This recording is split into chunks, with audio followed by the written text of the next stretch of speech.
Hello everyone, welcome in Kiran learners academy. दोस्तों हम कर रहे थे बीपीएससी एई एग्जाम के लिए, जिसको हिंदी में बोलते हैं सहायक अभियंता एग्जाम के लिए मॉडल प्रैक्टिस सेट। इससे पहले 2 सेट हमने सोल्व किए थे। अभी इस वीडियो में हम स्टार्ट कर रहे हैं सेट नंबर 3 दोस्तों, और सेट नंबर 3 की इंग्लिश। ठीक है, इसके बाद फिर हर वीडियो में रहेंगे 25 क्वेश्चन। ऐसे करते करते इसको पूरा सेट 3 हम कंप्लीट करेंगे। फर्स्ट क्वेश्चन है, इंग्लिश है। ठीक है, English language. First question, the scientific theory of species are too intricate that only a few people comprehend them. मतलब कि दोस्तों जो साइंटिफिक थ्योरी है इतनी मुश्किल है कि बहुत थोड़े से लोग उसको समझ पाते हैं। देखो मीनिंग तो ये है इसका। यहाँ पे टू है दोस्तों, हम क्या नेगेटिव सेंटेंस में यूज करते हैं, यहाँ पे टू नहीं आएगा। यहाँ पे कोज एंड रिलेशनशिप के लिए यूज करते हैं सो इंट्रिकेट किसका आएगा, सो इंट्रिकेट। तो ये ऑप्शन बार हो गया, ये ऑप्शन बार हो गया। अब द फ्यू नहीं आएगा दोस्तों, क्या आएगा, only a few people. Few मतलब थोड़ा बहुत। ठीक है, तो राइट आंसर होगा ऑप्शन फर्स्ट, गिने चुने थोड़े के लिए किसका यूज करते हैं, ए फ्यू का। Question number 2, hardly had I arrive at the station then the train came. Question number 2, hardly had I arrive at the station then. देखो दोस्तों ये देन आया तो ये हार्डली तो नहीं आएगा। देन द ट्रेन केम, तो यहाँ पे दोस्तों हम इस कंडीशन में यूज करते हैं। कहता है कि मैं स्टेशन पे पहुंचा ही था कि ट्रेन आ गई। तो इसका मतलब जब भी एक घटना के बाद, ठीक है, यह कह सकते हैं एक घटना के बाद दूसरी होती है, इन कंडीशन में हम इन सब वर्ड का यूज करते हैं। ठीक है, तो यहाँ पे आएगा दोस्तों, यहाँ पे आया देन, तो इसलिए देन के साथ यूज करेंगे हम सूनर का, है सूनर डिड। राइट आंसर होगा ऑप्शन सेकेंड। क्वेश्चन नंबर 3, अभी क्या है दोस्तों, क्लोज, ये है फिल इन द ब्लैंक है। ये पैसेज पढ़ना है और हमें आंसर करने हैं।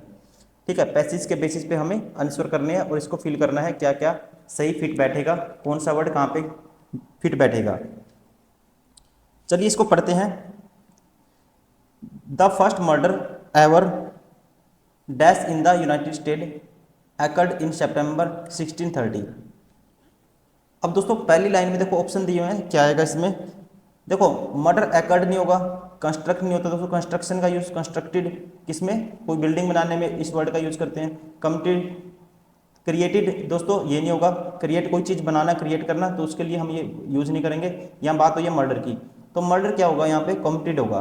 ठीक है, तो यहाँ आएगा राइट आंसर होगा the first murder ever committed in the United State occurred in the September 1630 shortly after the pilgrims arrived in the Massachusetts. John Billington was the father of 2 sons dash. ठीक है, अब आगे बताना क्या आएगा, fourth में क्या आएगा। देखो John Billington was the father of 2 sons dash the first to settle in the new pilgrim colony. देखो 2 सन है दोस्तों, दोनों में से अब एक की बात हुई है, तो हम यूज करेंगे किसका, one of the, none of the, any of the, some of the नहीं आएगा, क्या आएगा, one of the 2 sons, one of the first to settle in the new Plymouth colony near what is today Boston, and one of the people who signed the Mayflower Compact, and he was also the colony's first murderer. Billington in fact was the first person to commit any dash in the colony. ठीक है, commit any dash in the colony। अब next में देखते हैं 5 में क्या आएगा, any dash in the colony. तो दोस्तों यहाँ पे क्या आना चाहिए, किसकी बात हुई है, क्राइम की, तो any crime in the colony, तो यहाँ आएगा क्राइम। ठीक, क्या आएगा, क्राइम। तो राइट आंसर होगा ऑप्शन सेकेंड। अब यहां तक पहुंच गए थे, first person commit any crime in the colony has far has we now today, he was also the first to be executed by the state in the new World. Billington crime was to dash. ठीक है, अब यहां बताना क्या आएगा, ब्लिंगटन crime was to dash a man name John Newman. दोस्तों अब यहाँ क्या आएगा, यहाँ क्या आएगा, कहता है Billington crime was to a man named John Newman, new common for reasons which are lost to history। ठीक है, तो यहाँ पे आएगा दोस्तों, देखो इंजर नहीं होगा, बाउंड नहीं होगा दोस्तों, घायल नहीं होगा, ठीक है, तो हार्ट नहीं होगा, तो क्या होगा, शूट। अब मर्डर हुआ है तो किसका यूज करेंगे दोस्तों, ठीक है, इंजर का मतलब कोई इंसान इंजर हो जाता है, मरता नहीं है। ठीक है, वैसे ही बाउंड का मतलब भी क्या होता है दोस्तों, ऐसे ही होता है, ठीक, खून निकलना, घायल होना। तो यहाँ पे क्या आएगा, यह आएगा सूट, क्या आएगा, सूट आएगा। तो मतलब कि 6th में आएगा Willington crime was to shoot a man named John Newcomen. अब सेवन्थ में बताना क्या आएगा, सेवन्थ में बताना क्या आएगा। देखो दोस्तों, इससे पहले मैं बता देता हूँ, ये हमारी बुक आती है किरण पब्लिकेशन की, ठीक है। बहुत सारे क्वेश्चन इसमें मिल जाएंगे आपको, एसएससी की के लिए स्पेसिफिक बुक गई है। एसएससी ने जो भी क्वेश्चन पूछे हैं आज तक, सारे के सारे क्वेश्चन आपके इस बुक से कवर हो जाते हैं। इस बुक की मेन बात यह है कि इसमें आपको शॉर्ट सोल्यूशन, डिटेल सोल्यूशन, जो बेसिक स्टूडेंट है, जो स्टार्टिंग में अभी जिन्होंने प्रिपरेशन स्टार्ट किया उनके लिए बेसिक मेथड, और उसी के लिए बहुत सारे स्टूडेंट है जो दोस्तों एक्सपर्ट है, उनके लिए शॉर्ट मेथड कि एग्जाम में आपको कैसे टैकल करना है हर क्वेश्चन को। उसके साथ साथ सारे की सारी एआई इनेबल्ड बुक है दोस्तों, एआई फीचर का आप यूज कर सकते हो। जैसे आपको कोई क्वेश्चन में डाउट आता है, सेम टाइप के क्वेश्चन आप अपनी तरफ से क्रिएट करके उस कॉन्सेप्ट पे 5-10 क्वेश्चन लगाओगे तो आपको कभी भी डाउट आपका क्लियर हो जाएगा, बार बार आपके क्वेश्चन एग्जाम में या मॉक टेस्ट में गलत नहीं होंगे। साथ ही साथ इन बुक्स की और भी क्वालिटी ये है कि दोस्तों इनमें स्क्रैच कोड दिया हुआ है हर बुक में, आप फ्री में टेस्ट सीरीज, आपको परचेज करने की जरूरत नहीं, आप फ्री में टेस्ट सीरीज भी लगा सकते हो। बहुत सारे टॉपर हैं जो इस बुक को पढ़ के बने हैं दोस्तों, आज सेलेक्टेड है, इनके रिव्यू भी आप देख सकते हो, यूट्यूब पे मिल जाएंगे आपको। क्वेश्चन नंबर 7 में अब बताना क्या आएगा यहाँ पे। देखो यहाँ आ गया था 6 में, क्या आ गया था दोस्तों, crime was to shoot in a man named John Newcomen for reason which are lost to history but Willington's problems had not begun on the soil of North America. He and his sons had nearly caused a mutiny abroad the Mayflower dash, abroad the Mayflower dash। दोस्तों अभी ये किसकी बात हुई है, abroad the Mayflower, यहाँ period की बात हुई है, ठीक है। किसकी दोस्तों, टाइम की बात हुई है, तो टाइम के लिए किसका यूज करेंगे हम, यहाँ पे यूज करेंगे, तो यहाँ पे आना चाहिए इस हिसाब से। देखो आप हमें बताना 8 में क्या आएगा, देखो 7 में हमने बताया नहीं, पहले 7 में देखते हैं क्या आएगा।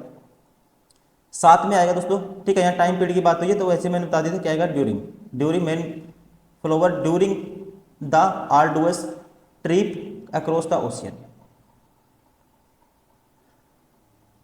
अब नेक्स्ट पढ़ते हैं 8 में क्या आएगा, one of his son in fact dash his gun aboard the Mayflower near an open keg of gunpowder. अब यहाँ बताना 8 में क्या आएगा दोस्तों, ठीक है। तो अब देखो यहाँ पे क्या बात हुई है, यहाँ पे जो बात हुई है मर्डर की, ठीक है। तो यहाँ पे इसके बाद यहाँ हम देखेंगे, यहाँ पे आ गया था during the arduous trip across the ocean one of his son in fact dash dash क्या आएगा, तो थ्रू आएगा, फ्लंग आएगा, शॉट आएगा, तो डैश दोस्तों क्या आएगा, fired his gunpowder aboard the Mayflower near the open keg of gunpowder, ठीक है। तो दोस्तों क्या आएगा, यहाँ पे ध्यान रखेंगे अब, क्योंकि यहाँ गन पाउडर है, गन पाउडर का यूज करते हैं किसके, आग में, आग लगाने के लिए, तो यहाँ पे क्या आएगा, फायर आएगा, right answer option 4। Question number 9, अब यहाँ क्या आएगा वो आपको बताना है 9 में। द फ्लैश, यहाँ से पढ़ते हैं, the flash from the gun could easily have ignited the powder which would dash have sunk the ship, which would dash have sunk the ship।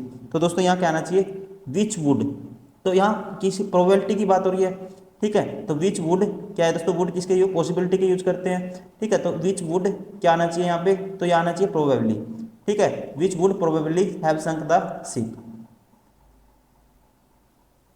once in Plymouth colony, Wellington's behavior did not improve.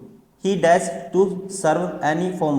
He dashed to serve any form। तो यहाँ पे बताना क्या आएगा, he dashed, दोस्तों इसका मतलब उसके जो बिहेवियर में कोई भी इंप्रूवमेंट नहीं हो रही थी, वो क्या कर देता था, he dashed to serve any form of the military। तो वो क्या कर देता था, उसको मना कर देता था, मतलब रिफ्यूज कर देता था। he refused, क्या कर दिया उसने, he refused to serve any form of the military duty under the leadership of Miles Standish, ठीक है। इनकी लीडरशिप में वो हर चीज़ को क्या कर देता था, रिफ्यूज कर देता था। A duty that was seen by the colonist has a part of every man's responsibilities in the new world. He was later guilty in a plot of overthrow the entire leadership of Plymouth colony dash a lack of evidence, ठीक है। तो यहाँ आना चाहिए dash a lack of evidence. तो दोस्तों यहाँ पे क्या आना चाहिए, dash a guilty of evidence, क्या आना चाहिए दोस्तों, कॉलोनी। 11th में देखना आपको क्या आना चाहिए, देखो 12वें में क्या आएगा, हमने 12वें में कर लिया, 11वें में करना है पहले। 11वें में आएगा दोस्तों, देखो गिल्टी की बात हुई यहाँ पे, he was later guilty in a plot of over overthrow the entire leadership of Plymouth colony dash a lack of evidence, dash a lack of evidence, तो ये आएगा यहाँ आना चाहिए, ठीक है, leadership Plymouth colony, but he was later guilty in a plot to overthrow the entire leadership, ठीक है, उसको बाद में क्या हुआ दोस्तों, गिल्टी हुई इन्हें किसमें, plot to overthrow the entire leadership of Plymouth colony, बाद में फिर इसकी कंट्राडिक्शन होगी, but a lack of evidence promoted the town leaders to let him go free, ठीक है, तो क्या कहता है दोस्तों, but a lack of evidence promoted, बहुत सारे लैक ऑफ कहता है एविडेंस, सबूत थे जो प्रमोट किए गए थे द टाउन्स लीडर्स के द्वारा to let him to go free, तो उसको फ्री करने के लिए, ठीक है, तो यहाँ पे क्या आना चाहिए दोस्तों, यहाँ आना चाहिए कंट्राडिक्शन बट, उसके बाद लास्ट में देखते हैं Billington rebellious and angry nature caught up with him he was found dash of the murder, he was दोस्तों found dash of the murder, तो आप खुद ही कहेंगे he was found guilty of the murder, shameful नहीं होगा, sorrowful नहीं होगा, अनहैप्पी नहीं होगा, क्या होगा, guilty of the murder, right answer होगा option second. Question number 13, who is making this chaos, कहता है correct active form of the given sentence, active form, correct active form हमें इसकी बतानी है। क्वेश्चन में कहता है who is making this chaos, who is making this chaos, दोस्तों हु है, इज है, ठीक है, वी है, आईएनजी है, ऑब्जेक्ट है, तो यहाँ पे आना चाहिए हमारे पास इसका हु का जो ऑब्जेक्टिव केस बनेगा दोस्तों क्या बनेगा, हुम, ठीक है, तो इसका पैसिव फॉर्म बनाएंगे, क्या बनेगा, बाय हुम, बाय हुम आना चाहिए, ये ऑप्शन बार हो गया, ये सभी हैं बाय हुम। अब यहाँ पे इज प्लस मेकिंग है दोस्तों, तो यहाँ पे क्या आना चाहिए, is plus subject plus being आना चाहिए, ठीक है, और यहाँ पे आ गया दिस आ गया दोस्तों, ये भी ये बार हो गया, यहाँ हैज आ गया, ये तो आएगा ही आएगा नहीं, यहाँ तो हैज आ गया, by whom is this choice being made, और यहाँ पे क्या कहते हैं तो दिस आ गया, इसलिए ये बार हो गया, तो राइट आंसर होगा, पहले दिस आ गया बाद में इज आया, तो क्या आना चाहिए, बाय होम इज, क्वेश्चन पूछने के लिए पहले क्या आएगा, बाय होम इज आएगा दोस्तों, बाय होम, ठीक है, ऑब्जेक्टिव केस में प्लस ये होम प्लस क्या आना चाहिए, इज प्लस फिर आना चाहिए वर्ब की फॉर्म, और फिर सब्जेक्ट, चाउस बीइंग मेड, तो राइट आंसर होगा option 4। Question number 14, what is the antonym of the word be little, be little का दोस्तों एंटोनियम आपको बताना है, देखो बी लिटिल का मतलब होता है दोस्तों किसी चीज को डिसमिस कर देना, अनइम्पोर्टेंट कर देना, डेप्रिकेट कर देना, कम कर देना, किसी वैल्यू को, किसी की चीज की वैल्यू घटा देना, छोटा कर देना, तो इसका एंटोनियम बताना है, तो ये होगा राइट आंसर होगा एक्सटोल, एक्सटोल को रिलेट करके याद कर सकते हो एक्स्ट्रा तोल, एक्स्ट्रा जब आप तोलता है कोई इंसान, कहीं की दुकान पे सामान लेने जाते हो आप, एक्स्ट्रा कोई तोलता है, इसका मतलब वो आपको प्रेज करता है, आपको कुछ ना कुछ मानता है, ठीक है, आपकी वैल्यू रखता है, ठीक है, चाहे वो 10 ग्राम भी एक्स्ट्रा देता हो आपको, कम नहीं देगा, तो मतलब क्या करना इसमें, इसका मतलब होता है दोस्तों प्रेज करना, किसी को, किसी का एडमरेशन करना, और बिलिटिल का मतलब किसी चीज को छोटा करना, तो राइट आंसर होगा इसका ऑप्शन 3 क्या है इसका, antonym. Question number 15, Rohan was dash from appearing in the examination, Rohan को दोस्तों क्या कर दिया, ठीक है, क्या कर दिया दोस्तों, रिस्ट्रिक्ट कर दिया, रस्टिकेटेड कर दिया, बैंड कर दिया, डिबेट कर दिया, तो इस कंडीशन में यूज करते हैं डिबेट का, मतलब कि किसी चीज से वंचित करना, exclude, prohibited, officially from doing something, तो राइट आंसर होगा डिबेट। क्वेश्चन नंबर 16,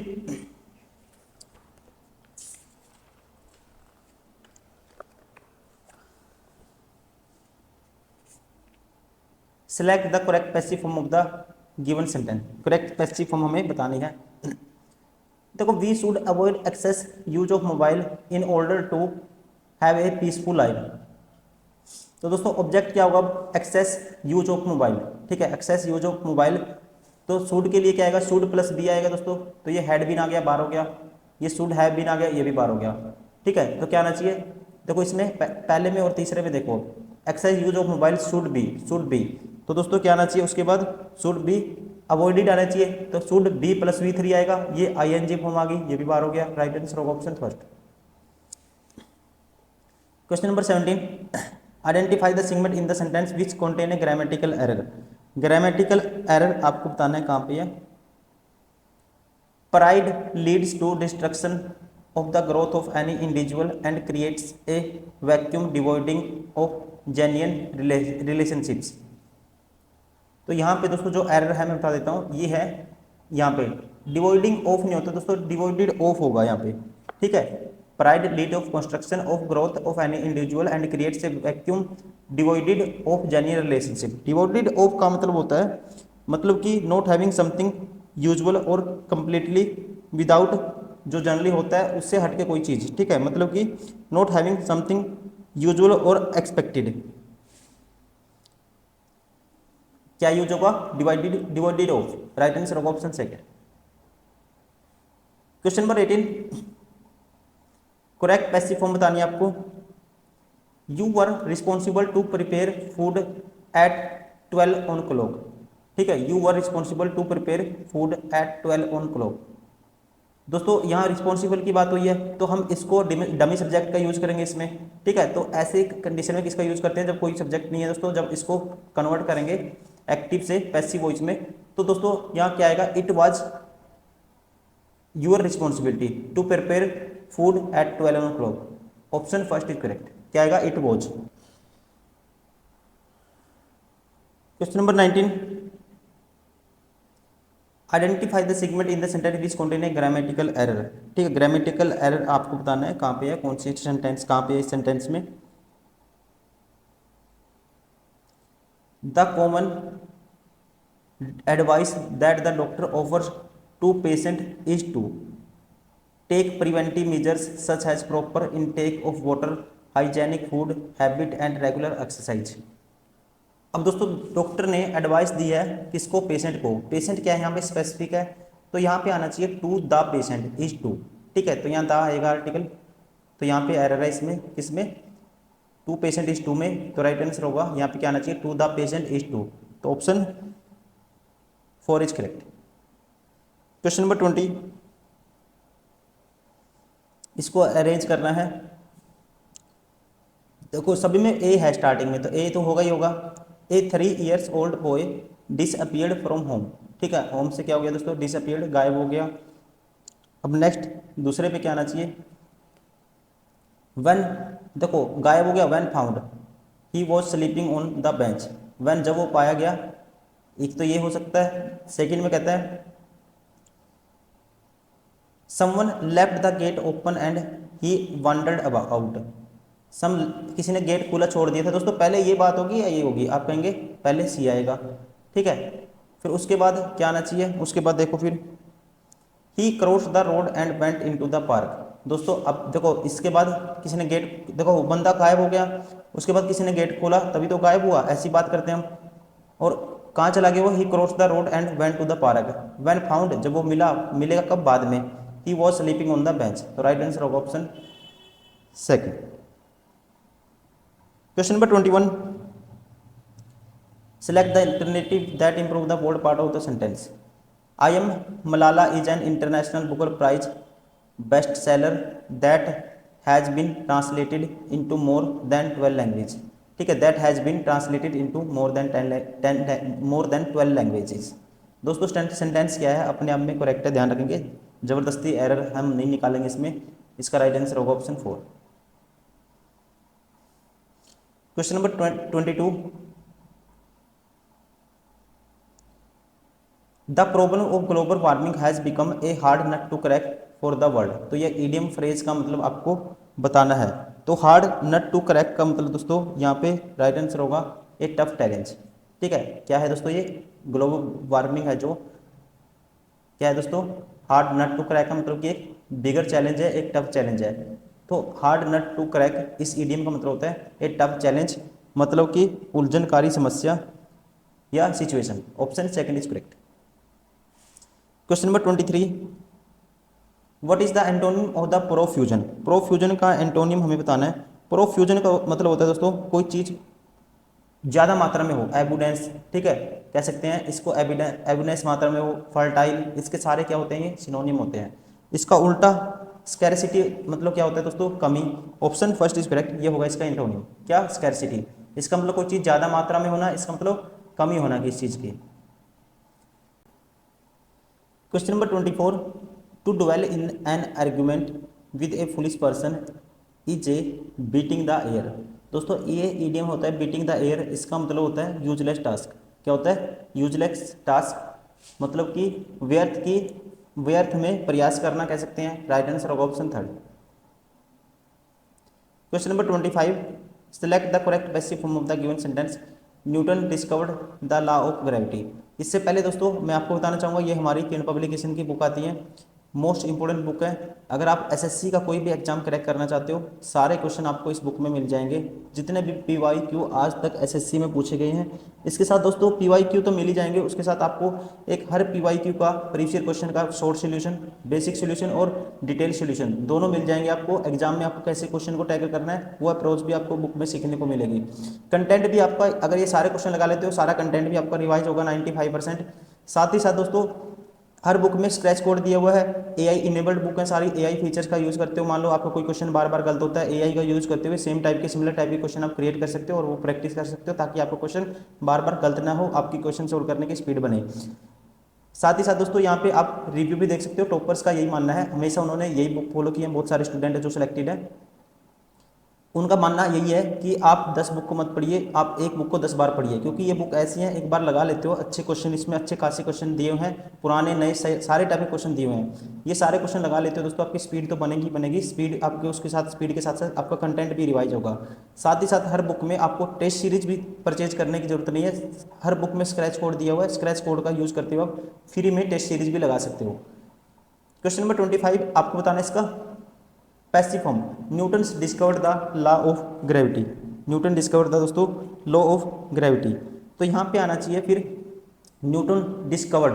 तो यहाँ दोस्तों क्या आएगा? डिस्कवर्ड है तो यहाँ पे आएगा हमारे पास वो जाएगा क्यों V2 है तो वो जाएगा, V2 है तो हेड नहीं आएगा, ये बार हो गया, ऑप्शन थर्ड भी बार हो गया। अब न्यूटन यहाँ भी सब्जेक्ट सेम है दोस्तों, यहाँ भी न्यूटन है तो इसका मतलब ये ऑप्शन भी बार हो गया। सब्जेक्ट को ऑब्जेक्ट में और ऑब्जेक्ट को सब्जेक्ट में चेंज करेंगे तो क्या आएगा? The law of gravity was discovered by Newton, option 4 is correct.